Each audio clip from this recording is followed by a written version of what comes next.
and Oddworld.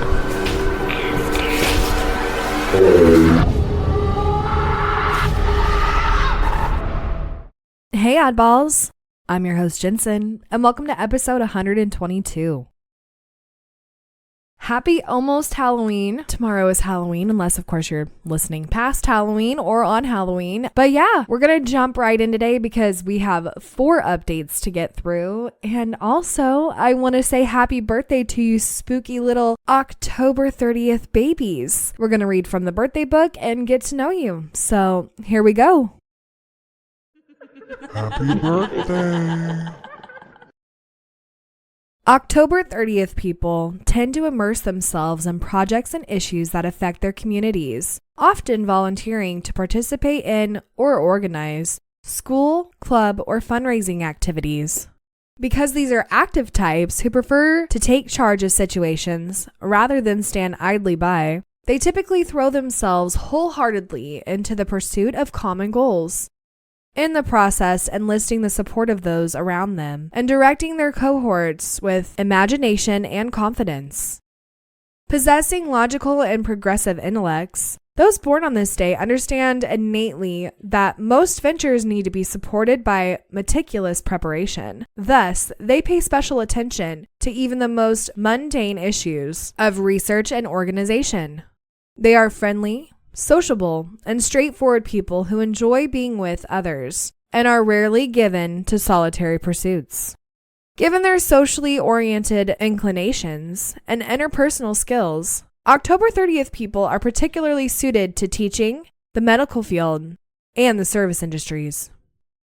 These individuals are generally unhappy when working as independent operators, far preferring to surround themselves with a supportive team of like-minded people, a predilection that applies as much to their personal as to their professional lives.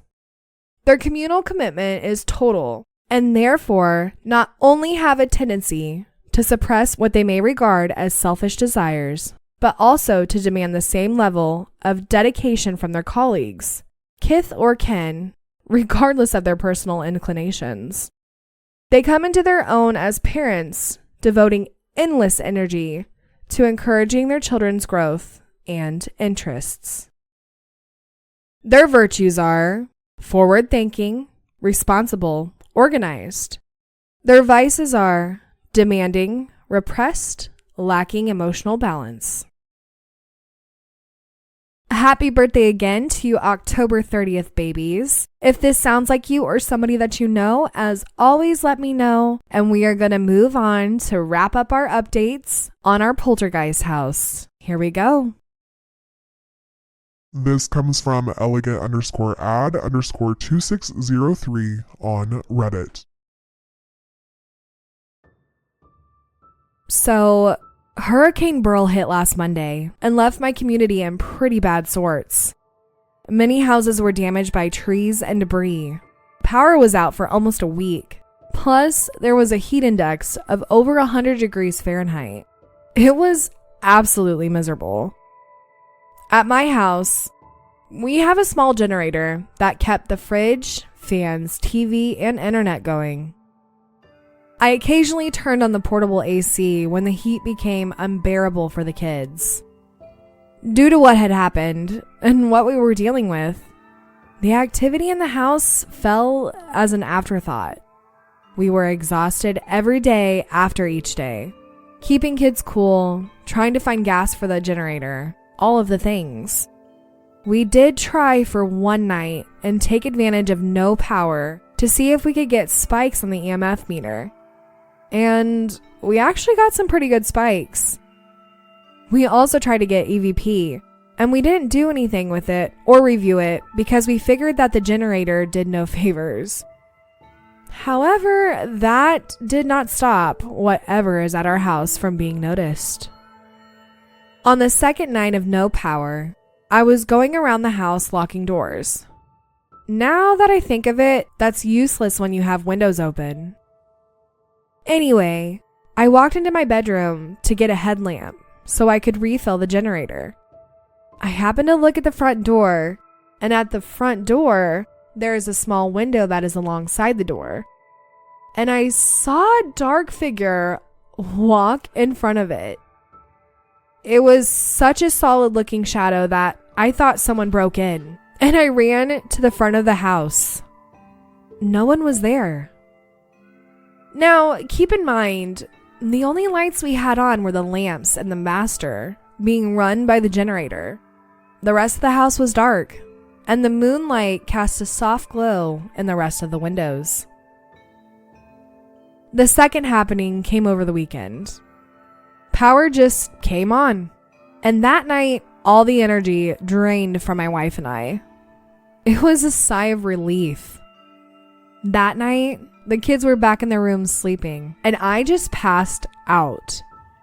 I woke up suddenly to what looked like a very tall and thin shadow on the wall. As soon as I saw it, it bolted to the master bathroom, even looking like it bent over to get through the door. Now, it's one of two things. I was still in a dream state or imagining things, or I really saw this. I remember being awake and staring at the bathroom, expecting to hear or see something. But once again, I don't know. I question this experience. Is my paranoia getting the best of me to where I'm seeing things? I know in the past, I have obsessed about work to a point where I dreamt about it. Who's to say I didn't actually dream this? I really try to look at things from a skeptic's view, and this is one of those things where I doubt myself. As always, I'll update as things progress.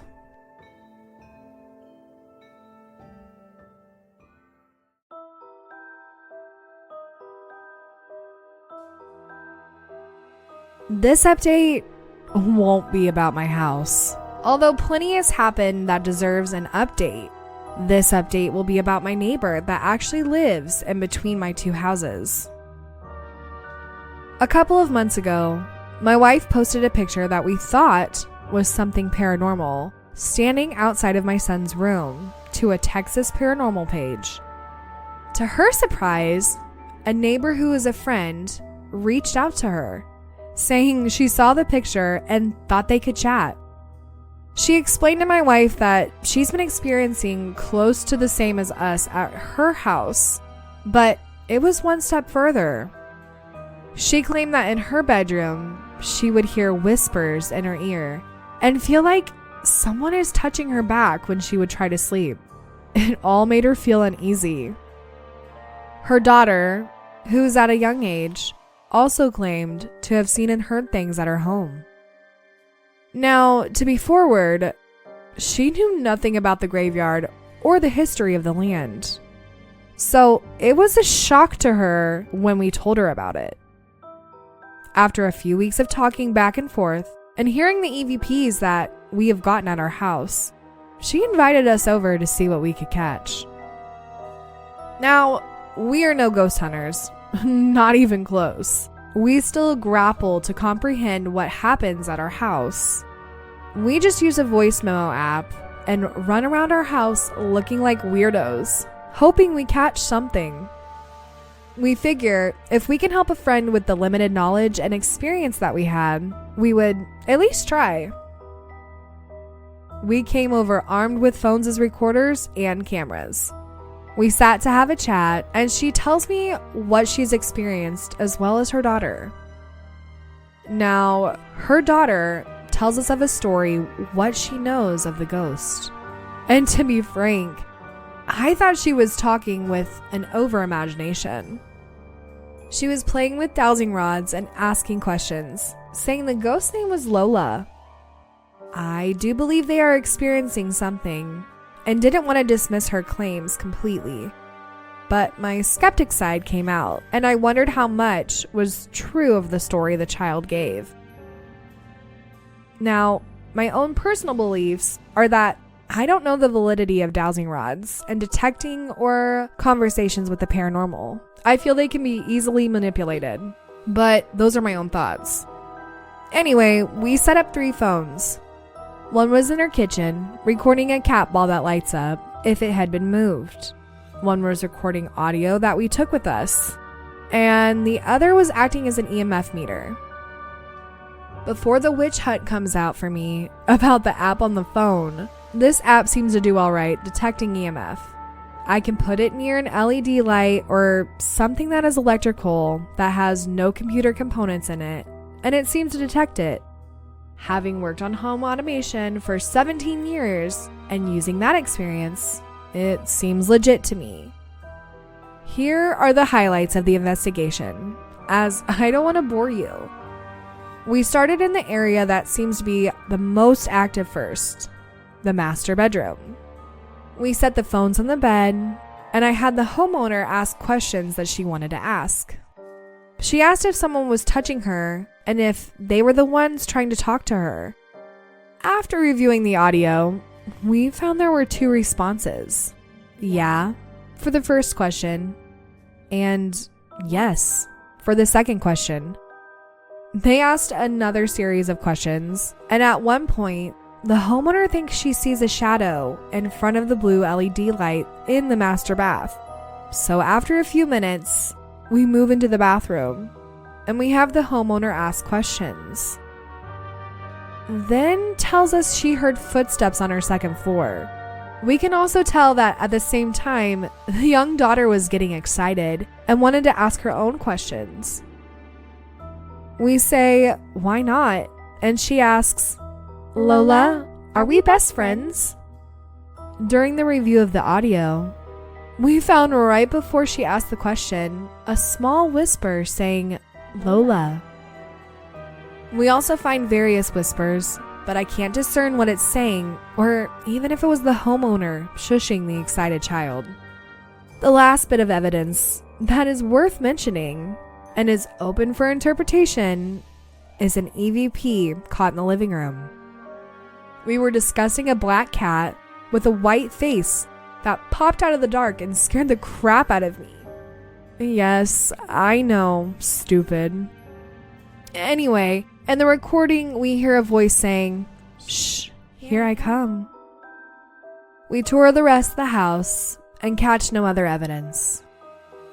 Now, I didn't post the EVPs for privacy, but if anybody wants to hear them, I will ask the homeowner if they care if I do. Later this week, I will post an update on my house and what we have caught there.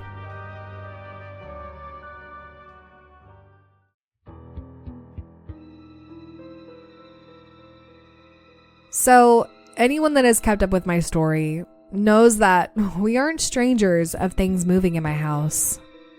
Ever since my first couple of posts, things have always moved, and we have always kind of thought it was one of our children that did it. Any parent will know what I mean. We have really only had 2 or 3 experiences that it was undisputably not one of our kids, and I've only ever been present for the gray ball incident and the keys sliding. Well, about a month ago, I witnessed one more. In my son's room at night, I was waiting for my son to sleep. I was sitting on the ground as usual, watching some YouTube stuff. Suddenly, I hear something slide across the ground. I looked around to see what was sliding and realized it was the baby bottle that had moved. The only way I realized this happened was there was a tear in the nipple, and if you didn't pay attention, it leaks. I noticed there was a milk ring from it leaking on the ground, but it had a smear mark through it, like something moved through it. I was a good 4 or 5 feet away from it, so it couldn't have been me bumping it, and my son had just drifted off to sleep. We have also had a ramp up of sounds and sightings. For almost a week straight, I'd hear knocking on walls. Now, is this the house settling during the summer? Maybe. However, the house we are in was built in 2021, and the knocking sounds like it's on the drywall or wood. I haven't thought of a logical explanation for that one just yet. For sightings, we have seen more black masses, particularly in our daughter's room and the living room now. One night, while we were in bed watching TV, my wife looked up. She stares out the door and asked me if I had heard a sigh. I personally didn't hear anything. She disregarded it as a possibility the dog was resting. We both suddenly hear what sounds like something in the kitchen being moved. My wife and I look at each other, and I get out of bed and look in the kitchen. I see nothing out of the ordinary. I get back in bed, and about 5 minutes later, I see a black mass shoot from my kitchen to my daughter's room while my daughter is asleep. I went in there and saw nothing, and my daughter was still asleep. A week later, I think I see what looks like a hand going to close my daughter's door. That scared the hell out of me. But at the exact same time, I always wonder if I have an overreactive imagination. We also have a ton of new EVPs that we have captured. Some clear as a bell. Some we were guessing what they were saying. And I say the term they loosely. We have been able to hear at least 2 different voices in the audio recordings. A man and a woman. At least from what we think we hear.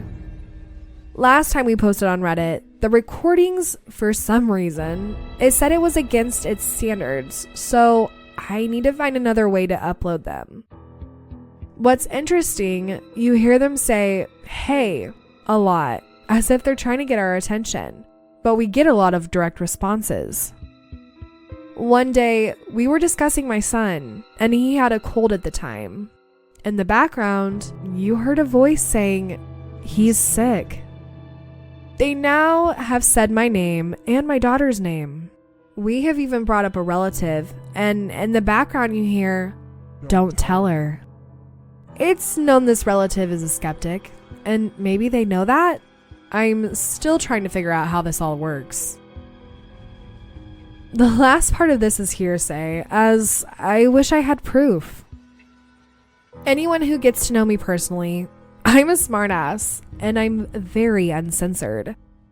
Well, while doing a recording, I said something backhanded and sarcastic about whoever is there. My wife got concerned and told me my comment may be a bit too offensive. So later, I went into the kitchen and apologized. I felt awkward doing it, but you know, it's hard to refuse that something isn't here and intelligent when I have actual recordings of them responding. After the apology, I went to bed. 20 minutes later, in an obscure corner of the room, I thought I heard, "You're forgiven." Creeped me the hell out. As always, as more happens, I'll update. So, in this update, some really interesting things have happened at my house. That means this is going to be a very long post, and for anyone who has doubts, this whole story, as crazy as it's going to sound, was recorded on video on multiple cameras and on recorders. I couldn't make this up even if I tried. It's odd to say, but I have gotten used to not understanding everything that happens in the house. It's even weirder to say that I've kind of gotten used to seeing the stuff that happens. Whenever an object moves or we see a door close, my wife and I point it out. However, we don't react like we used to a year ago when we started to get the constant activity. I guess it's become our new norm, as you could say. It hasn't stopped me trying to figure out how to learn more about whatever or whoever's in the house. Luckily, I have been in the AV automation industry for nearly 2 decades, so that helped me figure out how to do EVPs using the voice memo app and Audacity to go through the audio. I find the process oddly enjoyable, and it helps that the house is pretty much always active, but I always want to know more. So I reached out to a paranormal group that is Houston-based, and they seemed nice enough and really got excited when they learned where I live. It always baffles me that my community is so well known in the Texas paranormal community. Anyway, I sent them the pictures and the EVPs that I'd managed to get, and they were impressed with my work. They said they were aware of the history of the community and were also aware that the paranormal investigators weren't exactly welcome in our community due to the way that some have harassed the area where the first homes of the community were built. And so if a paranormal investigator's in the area, people aren't very kind to them. The local group said they wanted to investigate my house based on the evidence I provided, as well as help them move on. Now, I'm not a religious guy, and neither is my wife. I am not looking to cast the entities out since they really aren't disrupting anything. But I am also not interested in keeping or trapping anything. So if that's something they do, cool. Give whatever it is a choice. I guess that was a choice the entities didn't want. The group came to investigate the house with a wagon of goodies. They have camcorders, thermocam, light-up cat balls, an orange device that measured temperatures and barometric pressure, voice recorders, a motion detector, and an EMF detector. Upon arriving, they set up a webcam for an investigator who couldn't make it, but was willing to call out if he saw anything. They also sketched the layout of the house, and then took thermal base reading around the house. At this time, they were in the kitchen, and they were able to capture a tall female figure against my coffee bar area. My first reaction was, is the surface reflective? No. It's wood that's painted, but not shiny, and the figure was cold and transparent. You could see my coffee maker through it, and it was a full figure that covered other things on the counter that aren't reflective. If anyone is curious, I'll post this picture. After the excitement died down from this, and they set up all the equipment, they started the investigation by turning off the lights and sitting on the couch, introducing themselves. They stated names and intentions, and this is where the first EVP was caught. The lead investigator asked if the entities would talk to him because they obviously have talked to me, the homeowner, so they should talk to him. I think this was said oddly because the EVP that came through said, "Talk? Can you talk?" It was an odd response. And keep in mind, these responses were found after the investigation was completed. The next response came after the lead investigator asked if the entity was alone. The EVP response was, "Take a hint." It was kind of odd to hear these responses as they have never acted in that manner with me. The next part of the investigation, they used dowsing rods.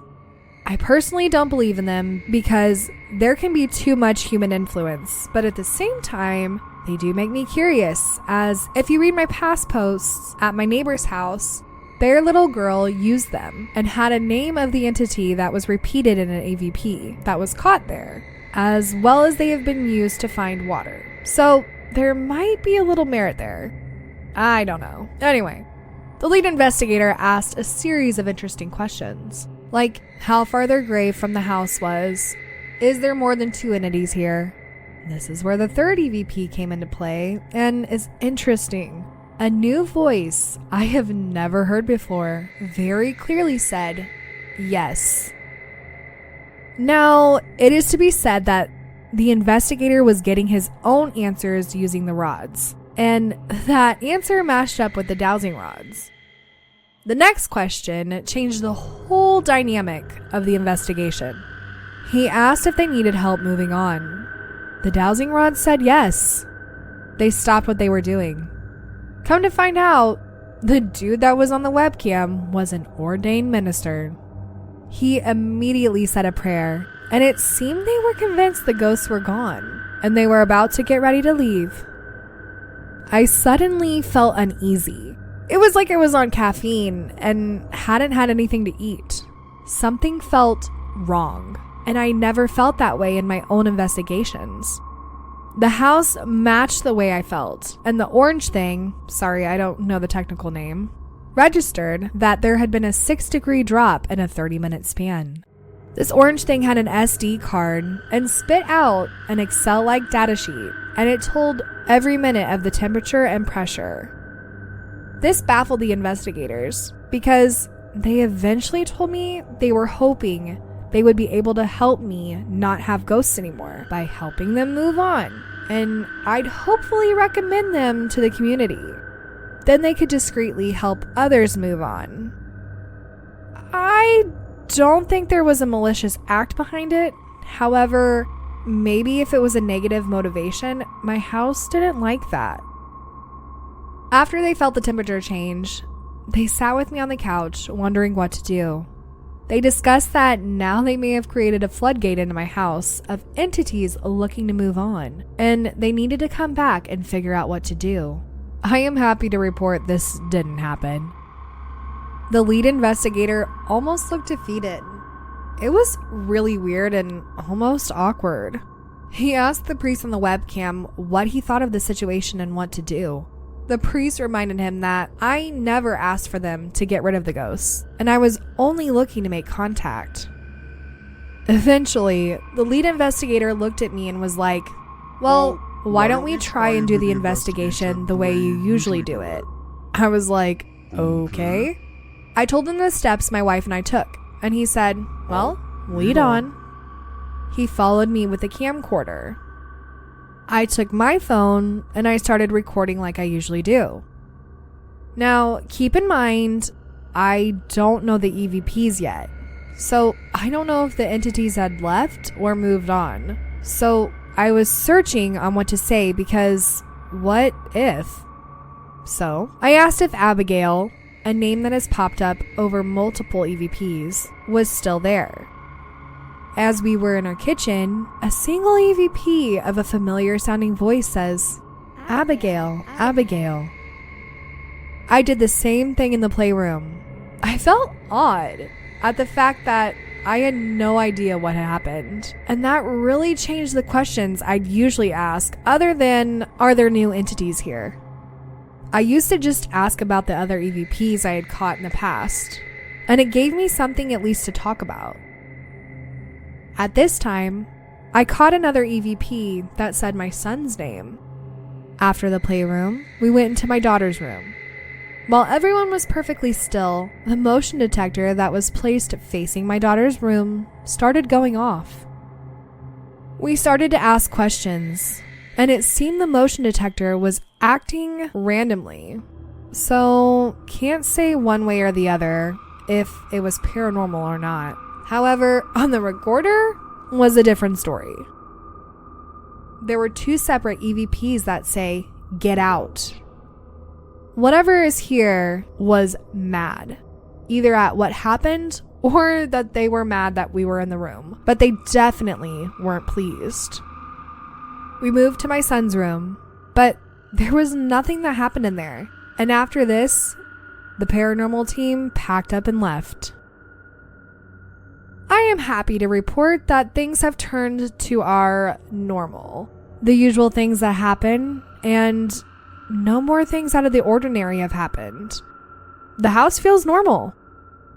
This was a weird night, and not one that I was looking to repeat. If I do investigators, I think I'll invest in my own stuff and do it myself.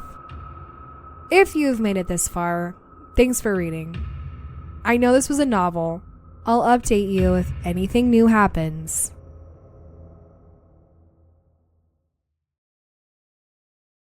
All right, that's going to wrap up our poltergeist house. And while I'm kind of sad that it's over, I also have to realize, like, this is real life for somebody. And as much as I'm excited for new updates in the future, I am also not necessarily wanting that to happen for these people. But nonetheless, this has been a wild ride, and to see the progression of the activity, it's wild. So let's start from Hurricane Beryl, which I am so sorry that you had to deal with that. But the fact that they took advantage of no power and did an investigation is great. And honestly, that's a great way, when there's no power, to really see if there is something there, or if your devices are working. Granted, like if a satellite goes over, or if, I don't know, there are other little various things that can happen that will affect like an EMF, but like anyhow, the EVP though, those EVPs are insane. The fact that they usually are a man and a woman leads me to believe that there's a man and woman there. But I'm also wondering if there's also a child there. And I've talked back and forth with this person, and I don't want to give a lot away with like the chats, because I didn't ask if I could explain our chats, but they think that it is a family that was buried there, or just a family that's there. My thought is, yeah, probably yes. I'm assuming they were buried in the cemetery, which that's sad if it's a full family, but they were buried in the cemetery, and then there was a house that was built over where they were laid to rest. And so now these spirits are confused. I mean, imagine just like roaming in your cemetery, you know, living your afterlife, and then all of a sudden there's a house built where you were buried. I mean, wouldn't that be weird to you too? But what's also weird is that their neighbor is having very similar experiences. And the only thing that I will say that it's really weird to me is that not only are they similar experiences, but they're happening in the master bedrooms. Like, what is it with the bedrooms and bathrooms of these homes that it's just so weird to me. That's a weird spot. And I would be like, absolutely not. You are not welcome in my bedroom or bathroom. I might have done that at my house already, but you know, you can be in the living room or in the like common areas, but you are not allowed in bedrooms or bathrooms, because I am not trying to get out of the shower and see something in the mirror. No, thank you. Or wake up in the middle of the night and see something crouching under to go into the bathroom. Like, honestly, what the heck is that?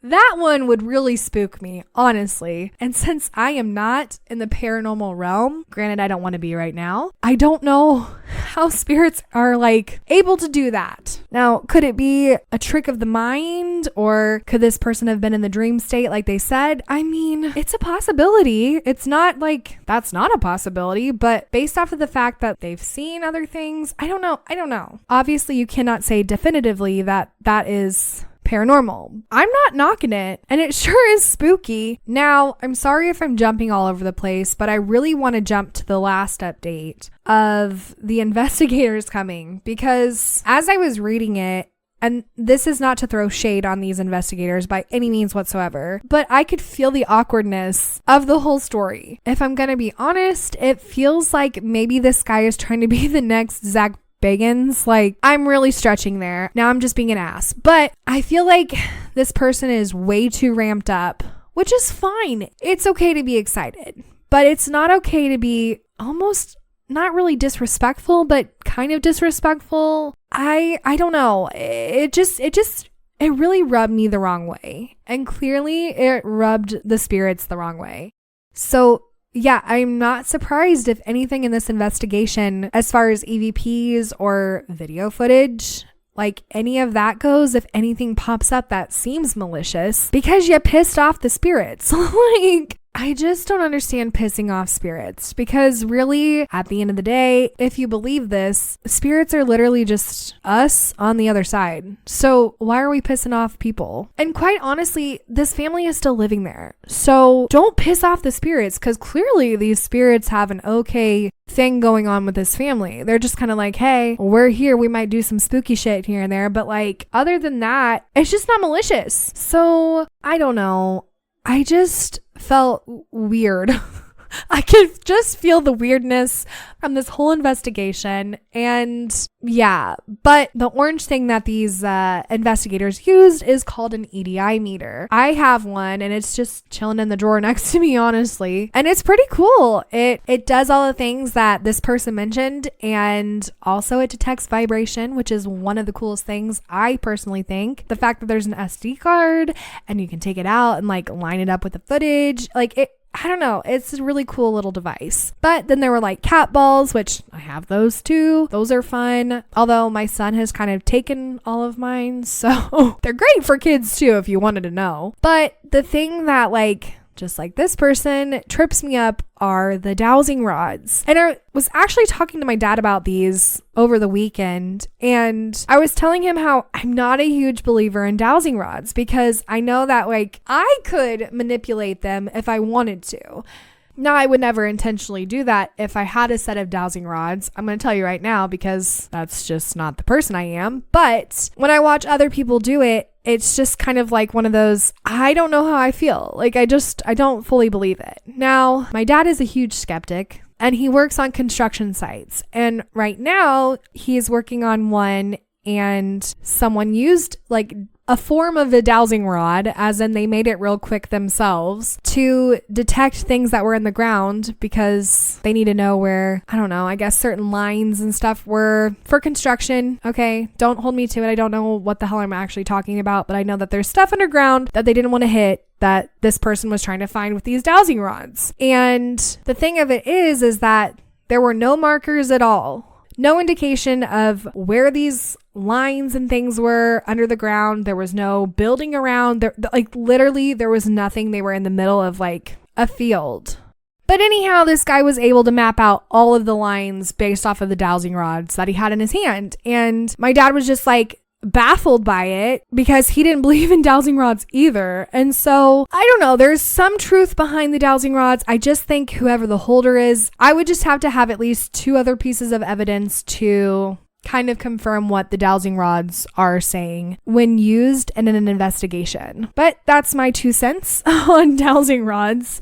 Now, the one EVP that like, it doesn't feel malicious. It just feels like an annoyance from the other side is the EVP that says, take a hint. Like, yeah, take a hint. I don't know. This whole investigation gives me the ick. And honestly, I'm just glad that the spirits aren't pissed at the homeowners for having these people come in and everything is kind of back to quote unquote normal for these people. I just know that like you need to be respectful. You also just kind of need to get all your information as far as like how the homeowner deals with the things in their house before you just kind of like go for it. You know what I mean? But I like how the investigator was just kind of like, here, you take the lead and you do what you normally do whenever you catch things, pretty much. And then they get EVPs again and one says, get out. Like, clearly you made the spirits mad. And yeah, that's pretty much all I'm going to say about that. Either way, I could rant and rave about the investigation team. Not that I feel like they're bad people. That is so not what I'm saying. It just feels weird. It just feels awkward. And I'm just glad that this person's home is back to, like I said, normal. And I can't wait for new updates. It's so sad. I just can't wait for new updates. I also got access to all the EVPs and footage from said investigation. Oh, I wish I had all the time in the world, because I'm like dying to look at everything. Like I want to do it right now, but unfortunately, I just don't have the kind of time like I used to in life to just do all the things I want to do. And that's okay, but I am so excited. I can't wait to just dive into all of this and just get a feel for everything. I really want to go and do my own investigation. It would be fun. It would be fun in the sense of I know there is activity in this house and I just want to like chit chat with what's on the other side. That sounds so sad kind of and almost like you weirdo type of thing, but like that's what I like doing. I'm just like, hey, what's going on? What are you doing? I don't know. I'm just a weirdo and that's okay. I'll accept it. But anyhow, I really hope you guys enjoyed this series because I did. I could go on and on and on and on and on for days about it, but I already know that this episode is super duper long. And yeah, if you have a paranormal story like this entire series or any paranormal story in general, I'm all ears. Let me know. I hope you enjoyed today's episode. And well, it's an odd world after all. Oddballs, thank you for listening. And if you enjoyed today's episode, don't forget to leave 5 stars or thumbs up on whatever podcast platform you listen on. If you have any comments for this episode, comment below or head over to Instagram and comment on this episode's preview. To submit a story or for more information, go to itsanoddworldafterall.com.